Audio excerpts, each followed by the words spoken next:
A new year brings new resolutions, intrepid listeners, and we hope that you're following through on them. Our goal, naturally, is to serve you. If you just hope you're ready and willing to be served tonight.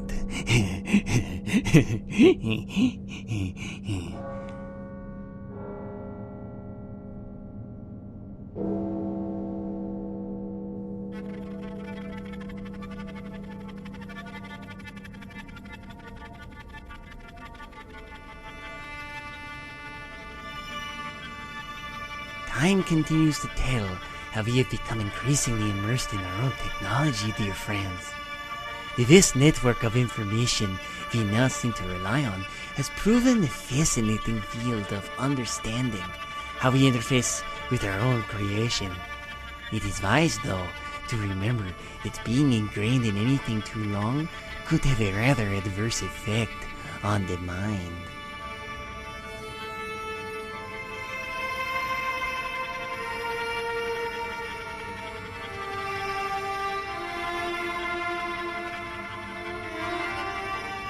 Tonight, we bring you an audio find from our subterranean storage vaults. The very words of a man who became caught up in the field of the electronic, realizing, perhaps too late, just how isolated he has become.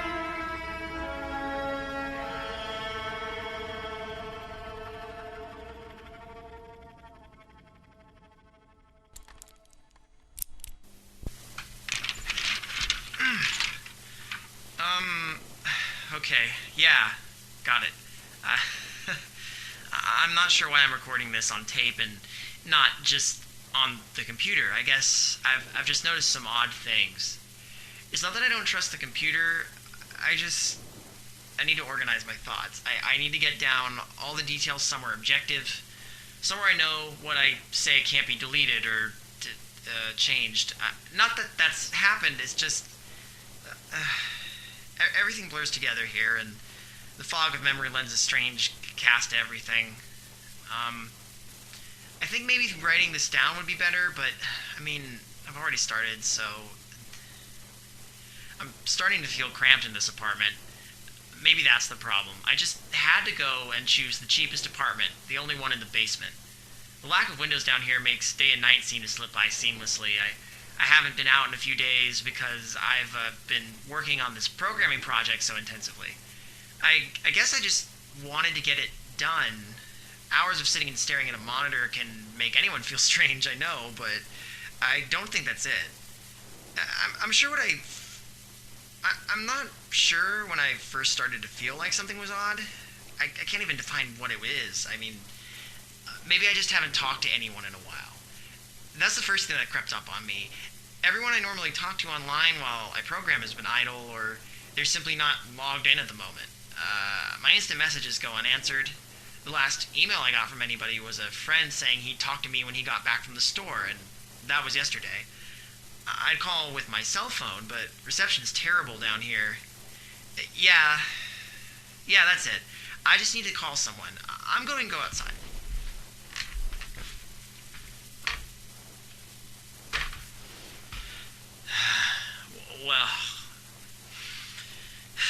Well, that didn't work so well. I'm feeling a little ridiculous for being scared at all. I looked in the mirror before I went out, but I didn't shave the 2-day stubble I've grown. Figured I was just going out for a quick cell phone call. I did change my shirt, though, because it was lunchtime, and I guessed that I'd run into at least one person I knew. That didn't end up happening. I wish it did. When I went out, I opened the door to my apartment slowly. A small feeling of apprehension had somehow already lodged itself in me for some indefinable reason. I chalked it up to having not spoken to anyone but myself for a day or two. I peered down the dingy gray hallway, it made dingier by the fact that it's a basement hallway. On one end, large metal door leads to the building's furnace room. It's locked, of course. There's 2 old soda machines by it. I bought a soda from one the first day I moved in, but it had a 2-year-old expiration date. I'm fairly sure nobody knows those machines are even down here, or my cheap landlady just doesn't care to get them restocked. So, yeah, So I closed my door softly and walked the other direction, taking care not to make a sound. I have no idea why I chose to do that, but it was fun giving into the strange impulse not to break the droning hum of the soda machines, at least for the moment. I got to the stairwell and took the stairs up to the building's front door. I looked through this door, which has a little small window on it, and received quite a shock, really.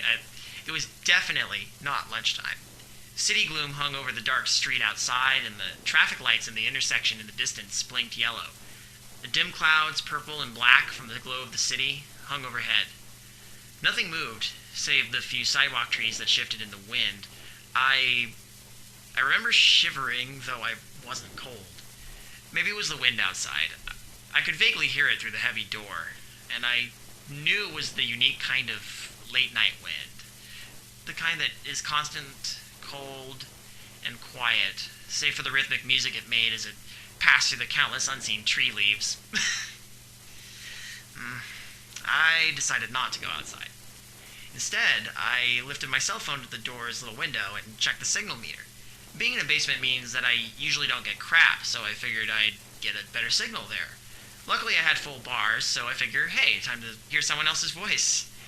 It's such a strange thing to be afraid of nothing.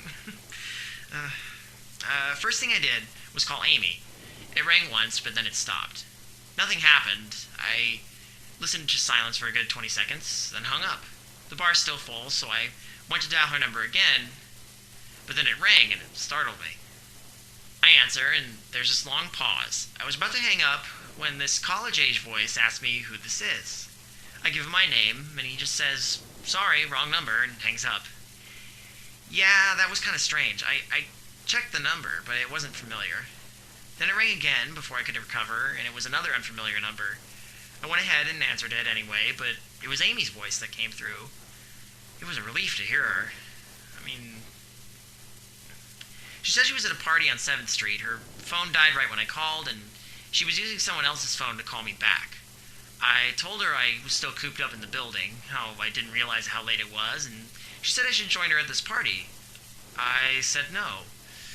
Well, yeah, I would have probably been fine, but I told her I didn't want to go, looking for some strange places in the middle of the night. Something about the way the outside looked. Anyway, she said she could come get me and asked if I lived close to 7th. She must have been drunk because she knows exactly where I live, and I told her so. She figures she could always walk, but I told her she can if she wants to waste half an hour. Regardless, she said goodbye and hung up. Okay, so I know that's a lot of weird little detail, but I just need to put it down. I don't know, it's probably because as soon as I put my phone down, the droning silence reasserted itself in my ears. It just drove home the aloneness, and then I had this inexplicable idea that something could look in the door's window and see me, some sort of horrible entity that hovered on the edge of aloneness, just waiting to creep up on suspecting people that stray too far from other human beings. I know the fear is irrational, but nobody else was around, so I jumped down the stairs, ran down the hallway into my room, and closed the door. Like I said, I feel a little ridiculous for being scared of nothing, and the fear is already faded. Recording all this helps. Nothing's wrong. It's late. I got a call from a wrong number, and Amy's phone died, so she called me back from another number. Nothing strange is happening. God, I'm being paranoid. Still, there was something a little off about the conversation. I know it could have just been the alcohol she'd had, or was it even her that seemed off to me? Or was it... Yeah, that was it. I didn't realize it until this moment, saying these things aloud. I knew recording this would help. She said she was at a party, but I only heard silence in the background. Of course, that doesn't mean anything in particular. She could have just gone outside to make the call. No, that couldn't be it either. I didn't hear the wind. I need to see if the wind is still blowing.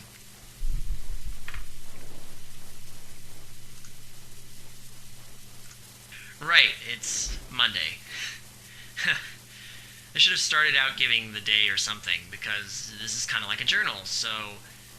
Okay, so the last entry was Sunday. So, this is Monday's log. I forgot to finish this up last night. I'm not sure what I expected to see when I ran up the stairwell and looked out the heavy metal door's window. I'm feeling ridiculous. Last night's fear seems hazy and unreasonable to me now. I can't wait to go out into the sunlight. I'm going to check my email, shave, shower, and finally get out of here. Wait. I think I heard something.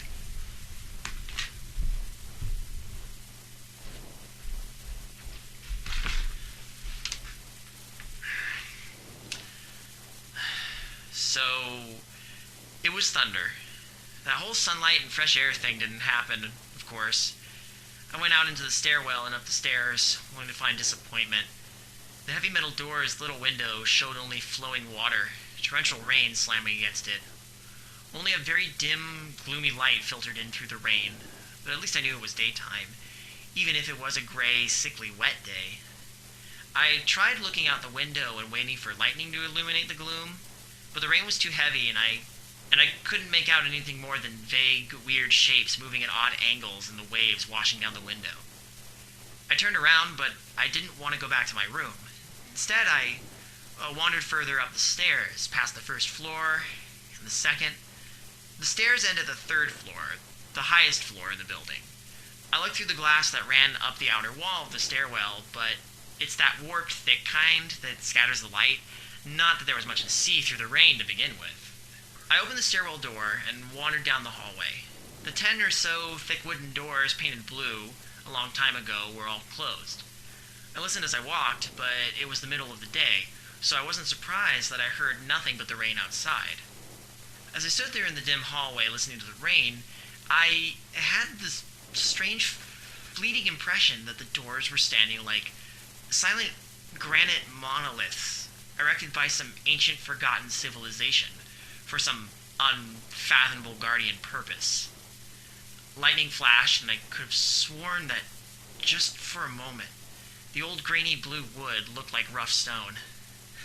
I laughed at myself for letting my imagination get the best of me, but then it occurred to me that the dim gloom and lightning must mean there was a window somewhere in the hallway, and I remembered that the third floor had an alcove and an inset window halfway down the floor's hallway.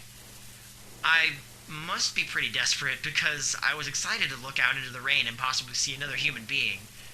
I walked over to the alcove, finding the large, thin glass window. Rain washed down it, as with the front door's window, but I could open this one. I reached a hand out to slide it open, but hesitated. I had the strangest feeling that if I opened that window, I would see something absolutely horrifying on the other side. Everything's been so odd lately. So I came up with a plan, and I came back here to get what I needed. I don't seriously think anything will come of it, but I'm bored, it's raining, and I'm going stir crazy. I came back to get my webcam. The cord isn't long enough to reach the third floor by any means, so instead I'm going to hide it between the 2 soda machines in the dark end of my basement hallway, run the wire along the wall and under my door, and put black duct tape over the wire to blend it in with the black plastic strip that runs along the base of the hallway walls. I know this is silly, but I don't have anything better to do. Whew, I did it. Jesus. You know that feeling when you're a kid and you're afraid that there's a monster under the bed that'll grab your ankles if you get too close? You run and dive into bed and get the tingle of fear and triumph all at once. It's like a game, a challenge. Well, I kind of feel that way right now. I propped open the hallway to stairwell door, steeled myself, then flung the heavy door open and ran like hell down the stairs to my room and slammed the door. I'm watching the webcam on my computer intently, seeing the hallway outside my door and most of the stairwell, and I don't see anything interesting. I just wish the camera's position was different so that I could see out the front door. I also set up some old crummy speakers, just in case I need to talk to anyone. I doubt sound can get through my door very well, and if I want to communicate with anyone outside without opening the door or shouting through it, I can use that. Got a switch here attached to my computer mic. It's It's like a personal screening system. I should do this for a living, jerry-rigging this stuff together. Oh, hey, somebody's online. Right, so I got an older, less functional webcam that I had in my closet to video chat with my friend online. I couldn't really explain to him why I wanted to video chat, but it felt good to see another person's face. He couldn't talk very long, and we didn't talk about anything meaningful. But I feel much better. My strange fear has almost passed. I would feel completely better, but there was something odd about our conversation. I know that I've said that everything seems odd, but still, he was very vague in his responses. I can't recall one specific thing he said, no particular name or place or event, but he did ask for my email address to keep in touch. I mean, that makes sense. Wait, I just got an email.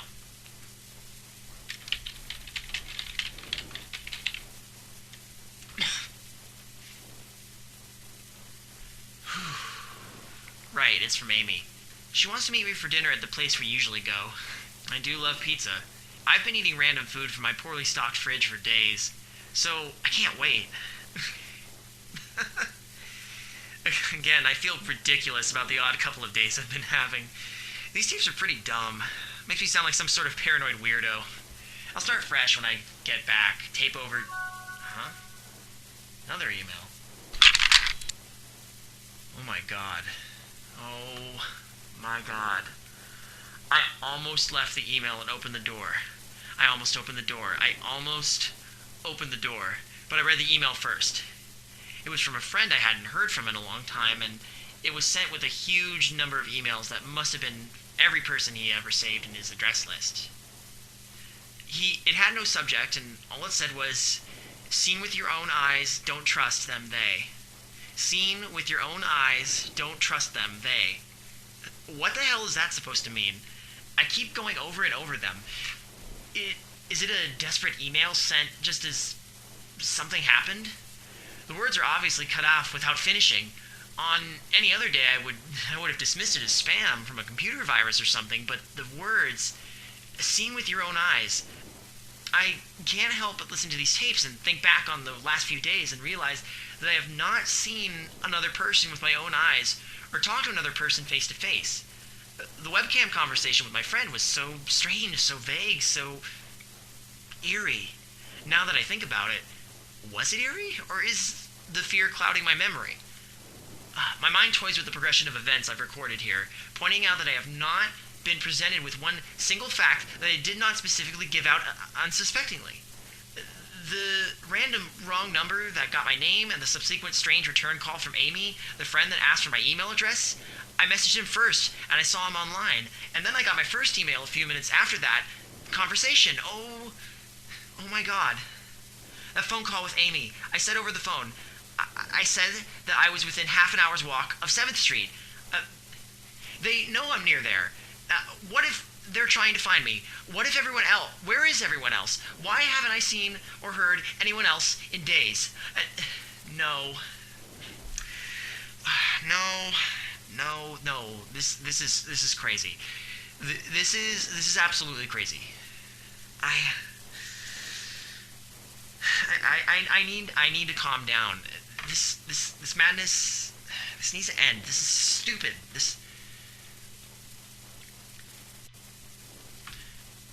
I don't know what to think. I ran around my apartment furiously, holding my cell phone up to every corner to see if I got a signal through the heavy walls. It turns out I get a signal bar in the corner of my bathroom. Holding my phone there, I sent a text message to every number in my list. Not wanting to betray anything, all I sent was, "You seen anyone face-to-face lately?" At this point, I just want any reply back. I don't care what the reply is, or if I embarrass myself. I tried to call someone a few times, but I couldn't get my head up high enough, and if I brought my cell phone down even an inch, I lost the signal. Then I remembered the computer, and I rushed over to it, instant messaging everyone online. Most were idle or away from their computer. Nobody responded. I got kind of frantic, and I started telling people where I was and to stop by in person for a host of barely passable reasons. I didn't care about anything at that point. I just need to see another person. I almost tore apart my apartment looking for something that I might have missed. Some way to contact another human being without opening the door. I know it's crazy. I know it's unfounded, but what if? What if? I just need to be sure.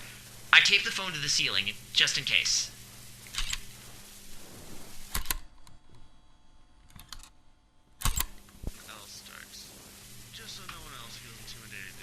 It's Tuesday, yeah?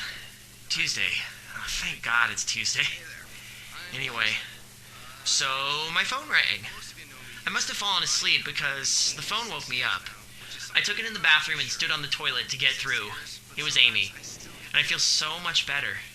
She was really worried about me and apparently has tried to contact me since the last time I talked to her. She's coming over now, and yes, she knows where I am without me telling her. I feel so embarrassed. I am definitely recording over this before anyone listens. I don't even know why I'm recording now. Maybe it's just because it's the only communication I've had at all since God knows when. I look like hell, too. I looked in the mirror before I came back in here. My eyes are sunken, my stubble is thicker, and I just look generally unhealthy. My apartment is trashed, but I'm not going to clean it up. I think I need someone else to see what I've been through. These past few days have not been normal. I'm not one to imagine things. I know I've been the victim of extreme probability. I probably missed seeing another person a dozen times. I just happened to go out when it was late at night, or the middle of the day when everyone was gone. Everything's perfectly fine. I know this now. Plus, I found something in the closet last night that has helped me tremendously. The television. You can probably hear it in the background. Television has always been an escape for me, and it reminds me that there's a world beyond these dingy brick walls. I'm glad Amy's the only one that responded to me after last night's frantic pestering of everyone I could contact. She's been my best friend for years. She doesn't know it, but I count the day we met as one of the happiest in my life. Schmaltzy, I know, but hell, no one else is going to listen to these, and I figure, hey, if I'm going to keep an audio journal, why not? I remember that day fondly. We must have spent hours sitting in that playground, even though we were too old to be there, just talking with her, hanging around, doing nothing at all. Ah, there she is. That's weird. Whatever, let's test out the public address system. Hey, Amy. There's a camera out there, between the soda machines. Go over there. Hey, can you hear me? Yep, there's a mic built into the camera. Can you hear me? Sure can. Are you talking through your own mic? Yeah. It's kind of like my own personal PA system. It's weird, I know. I've had a weird few days. Must have. Open the door, John. John? Hey, humor me a second. Tell me one thing about us. Just prove to me you're you. Excuse me? Please. Alright. We met randomly at a playground when we were both too old to be there. Ha! There you go. Are you alright? Don't worry, I'll explain everything. Be right there. Sure. And there you go.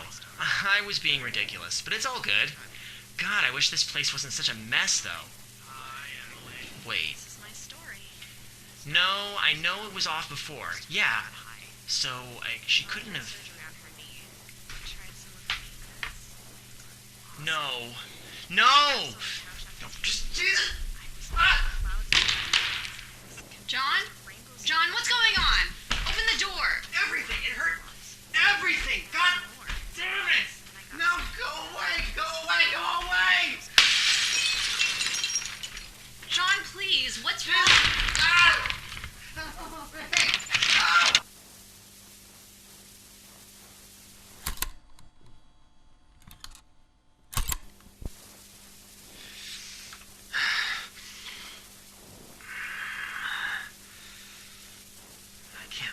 I can't believe I'm doing this. Okay, it's Friday. At least I think that it's Friday. I broke everything electronic. I smashed my computer to pieces. Every single thing on there could have been accessed by a network, or worse, altered. I'm a programmer, I know. Every little piece of information I gave out since this started, my name, my email, my location, none of it came back from outside until I gave it out. I've been going over and over what I recorded on these tapes. I've been pacing back and forth, alternating between stark terror and overpowering disbelief. Sometimes I'm absolutely certain some phantom entity is dead set on the simple goal of getting me to go outside. Back in the beginning, with the phone call from Amy, she was effectively asking me to open the door, to go outside. I'm such an idiot. I should have checked. I know she couldn't hear me through the door when I said those things about the day we had. No one else in the world knew about it, and the tapes are standalone. I had the PA off what I recorded. I know I did. It takes a trigger. It takes a trigger key to turn on the mic. No, it was the webcam. That shoddy webcam I used to talk to my friend days ago. It was still connected to my computer. It was running, just on standby. It saw me recording. It heard the words I said. I asked her for any one thing about us, and she chose the only thing in the world that I thought they or it did not know, but it did. It did know. It could have been watching me the whole time. I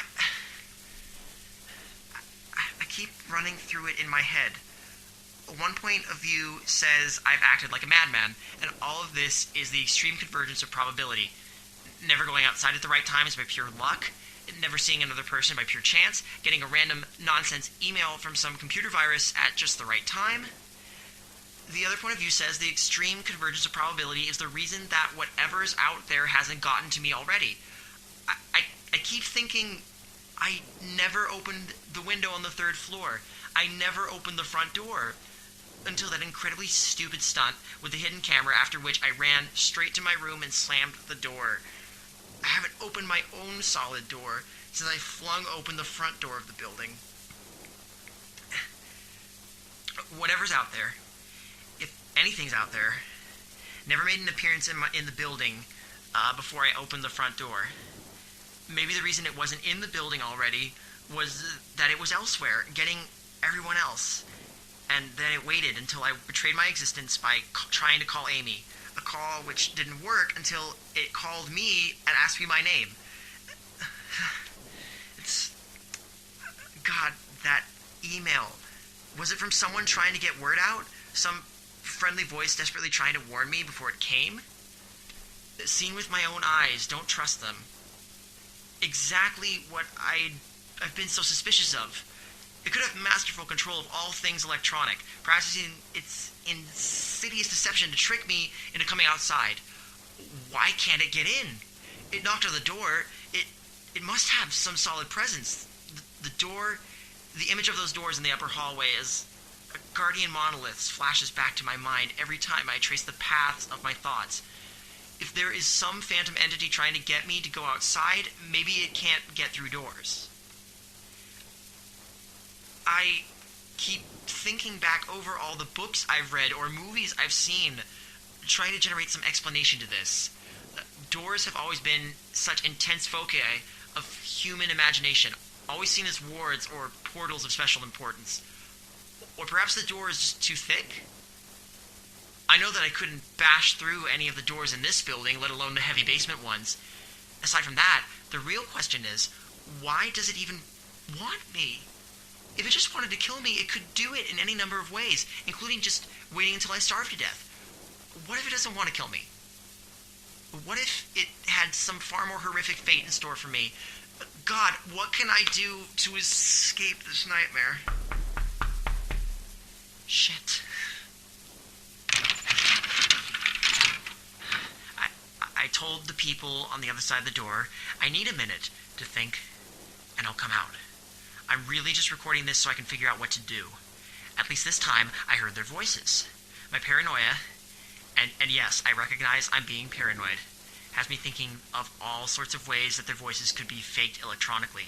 There could be nothing but speakers outside stimulating human voices. Did it really take them 3 days to come talk to me?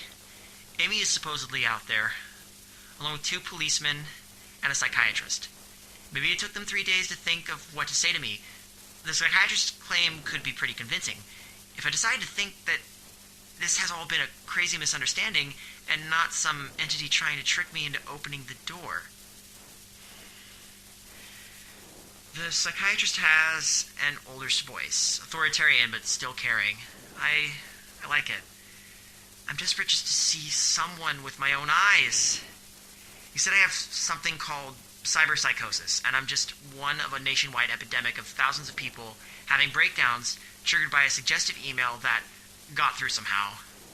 I swear he said got through somehow. I think he means spread throughout the country inexplicably, but I'm incredibly suspicious that the entity slipped up and revealed something. He said I am part of a wave of emergent behavior, that a lot of other people are having the same problem with the same fears, even though we've never communicated. That neatly explains the strange email about eyes that I got. I didn't get the original triggering email, I got a descendant of it. My friend could have broken down too, and tried to warn everyone he knew against his paranoid fears. That's how the problem spreads, the psychiatrist claims. I could have spread it too, with my texts and instant messages online to everybody I know.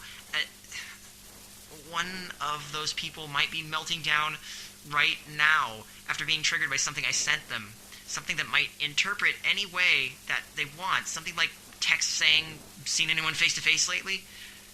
The psychiatrist told me that he didn't want to lose another one. That people like me are intelligent, and that's our downfall.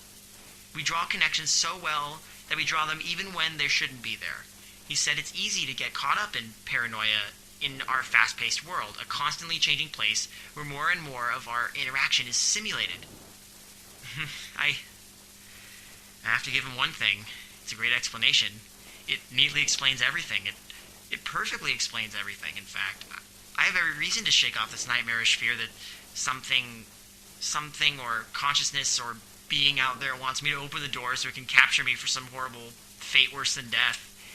It would be foolish, after hearing that explanation, to stay in here until I starve to death, just to spite the entity that might have got everyone else. It would be foolish to think that after hearing that explanation, I might be one of the last people left alive in our empty world, hiding in my secure basement room, spiting some unthinkable, deceptive entity just by refusing to be captured. It's a perfect explanation for every single strange, stupid thing I've seen or heard, and I have every reason in the world to let all of my fears go and open the door. And that's exactly why I'm not going to do it. How can I be sure? How can I know what's real and what's deception? All of those damn things with their wires and their signals that originate from some unseen origin, they're not real. I can't be sure. Signals through a camera, faked video, deceptive phone calls, emails, even the television lying broken on the floor. How can I possibly know it's real? It's just signals, waves, and light, and at the door. It's bashing on the door. It's trying to get in. What insane mechanical contrivance could be using to simulate the sound of men attacking a heavy wood so well? At least I'll finally see it with my own eyes. There's nothing left here for it to deceive me with. I've ripped apart everything else. It can't deceive my eyes, can it? See through your own eyes. Don't trust them.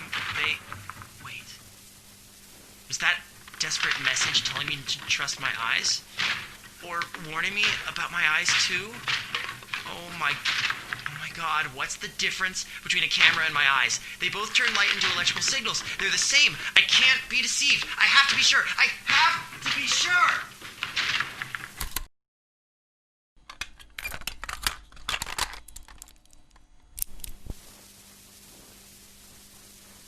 I've calmly asked for paper and pen, day in and day out. It wouldn't give in, of course. Not that it matters. I mean, what am I going to do, poke my eyes out? Just wanted one last chance to write legibly, just in case. For my blindness makes my hands forget how to do it. The bandages feel like part of me now. The pain is gone. I think it must have heard my tapes by this point, because it gave me this one to record with. I figured this might work, but I mean, who's to say it can't manipulate sound now? I mean, it did it before. But it's all I can do. Self-indulgence, a relic of another time, because I'm certain everyone left in the world is dead. Or something far worse. I sit against the padded wall day in and day out. The entity brings me food and water. Masks itself as a kind nurse, as an unsympathetic doctor. I think it knows that my hearing has sharpened considerably now that I live in darkness. It fakes conversations in the hallways on the off chance that I might overhear. One of the nurses talks about having a baby soon. One of the doctors lost his wife in a car accident. None of it matters. None of it is real. None of it gets to me. Not like she does.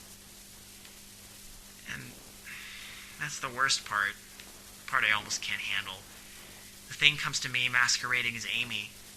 Its recreation is perfect. It sounds exactly like Amy. Feels exactly like her.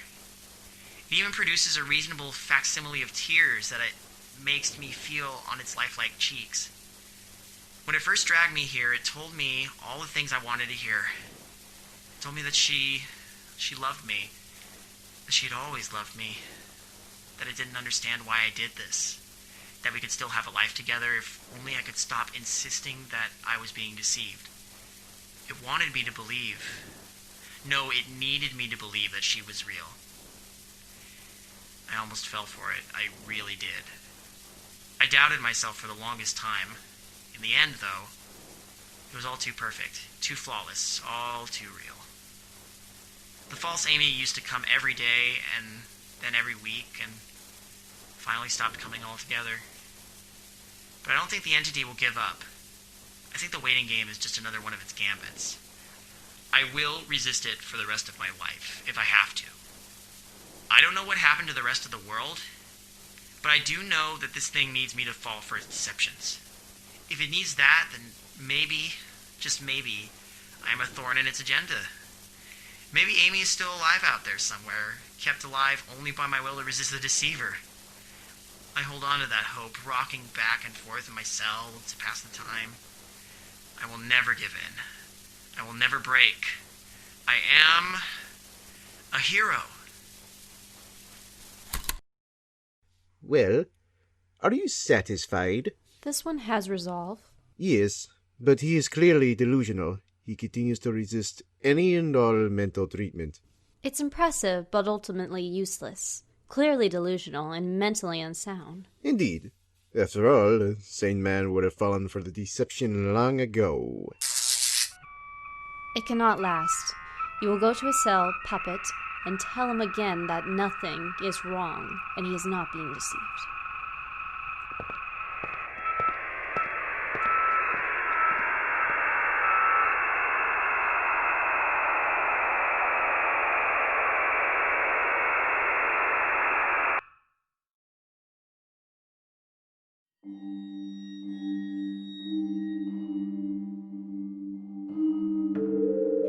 We do hope this episode does not make you too paranoid, intrepid listeners.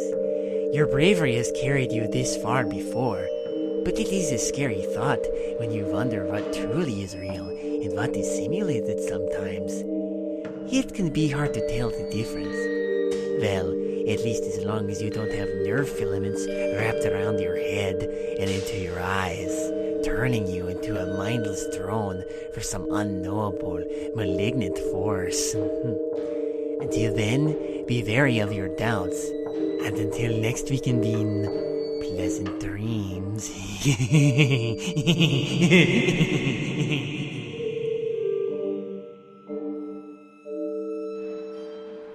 Midnight Marinara is a bi-monthly podcast written, produced, directed, and mixed by David King.